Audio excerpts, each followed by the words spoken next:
Vivekananda coaching channel पे आप सभी का बहुत बहुत स्वागत है।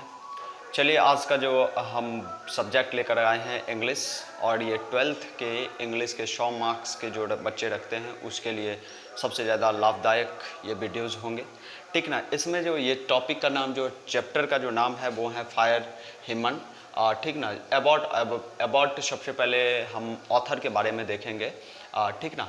तो के ऑथर जो इनके हैं वो हैं के.की.एन. दारूवाला, ठीक ना। ये के.की.एन. दारूवाला के बारे में बात करेंगे थोड़ा पहले, क्योंकि यहीं से ऑब्जेक्टिव के आपके सारे क्वेश्चन सॉल्व हो जाएंगे। तो के.की.एन. दारूवाला बॉर्न 1937 में इनका जन्म हुआ था।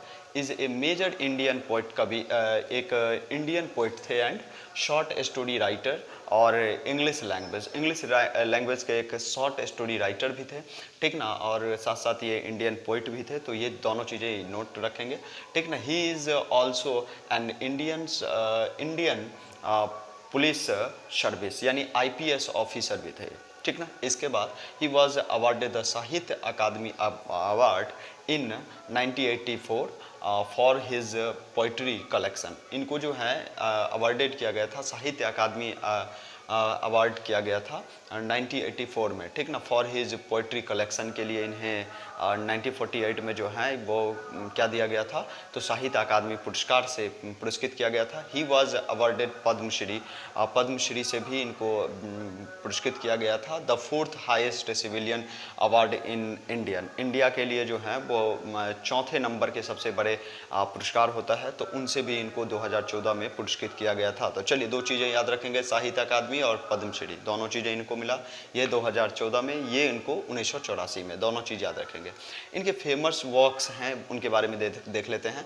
The keeper of dead, under Orion, उसके बाद क्रॉसिंग ऑफ रिवर्स, तीनों चीज़ें याद रखेंगे, ये सब इनके साहित्य हैं। चलिए, अब हम समरी के बारे में देखते हैं। The poem fire hymn has been composed by Keki N. Daruwalla. He is a well known poet and short story writer.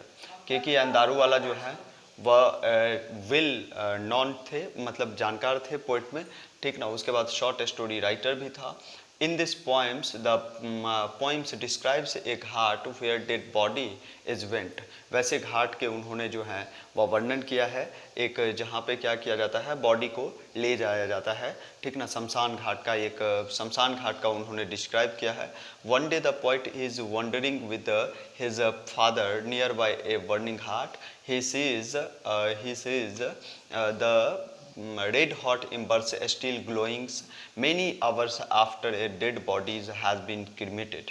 मतलब वह देखता है कि रेड हॉट इम्बर्स, एक अंगार, मतलब देखता है रेड हॉट पूरा लाल रंग का, तो वो देखते हैं कि जो मतलब दफनाया हुआ बहुत घंटों हो गया, फिर भी वो जो है बहुत ज़्यादा ज्वाला, उसमें से अंगार निकल रहा है। Parsi institutes of cremating theirs dead bodies carrying it to be and tower of silence to put theirs. मतलब पारसी धर्म जो है उसमें जो क्रीमेटिंग जो होता है, उसमें जो दफनाने का काम होता है वो कैसे होता है, तो उसमें जो है वो मतलब उसको टावर ऑफ साइलेंस के ऊपर ले जा करके रख दिया जाता है, वहाँ से जो है उनके धर्म में गिद्ध सब जो हैं वो खाते हैं, ठीक ना। तो इस तरह से उनका क्रीमेटिंग होता है। लेकिन हम लोगों में मतलब हिंदू धर्म में जो है वो कैसा होता है, तो वो आपका मतलब दफनाया जाता है, ठीक ना। वो उनको अच्छा नहीं लगा, ठीक ना, उसी के बारे में है। उसके बाद ही is horrified to see such cruels act, ठीक ना। वो डर जाते हैं इस तरह के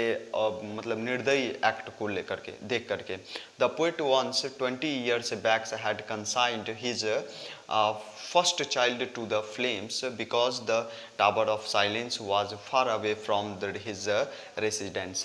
मतलब ये काम उनको फर्स्ट 20 वर्ष पहले जो है उनको भी करना पड़ा था। जब उनका पहला एक बेटा था, उस समय उनको ले जा कर के वहाँ पे दफनाया गया था, क्योंकि वहाँ से टावर ऑफ साइलेंस जो था वो बहुत दूर था, इसीलिए, ठीक ना। उसके बाद वो कहते हैं कि the poet says that to burn a dead body is an inhuman act, मतलब पोइट कहते हैं कि ये जो बर्न किया जाता है, जलाया जाता है डेड बॉडी को, ये एक जो है इनह्यूमन मतलब होता है अमानवीय जो है एक्ट है, ठीक ना। इसके लिए वो ही आस्क्स फॉरगिवनेस, वो इसके लिए अपने ईश्वर से क्षमा प्राप्ति मांगते हैं, ठीक ना। तो चलिए, thank you for my watching video. अगर आपको अच्छा लगा हो वीडियोस तो सब्सक्राइब, शेयर एंड लाइक ज़रूर कीजिएगा। चलिए भाई।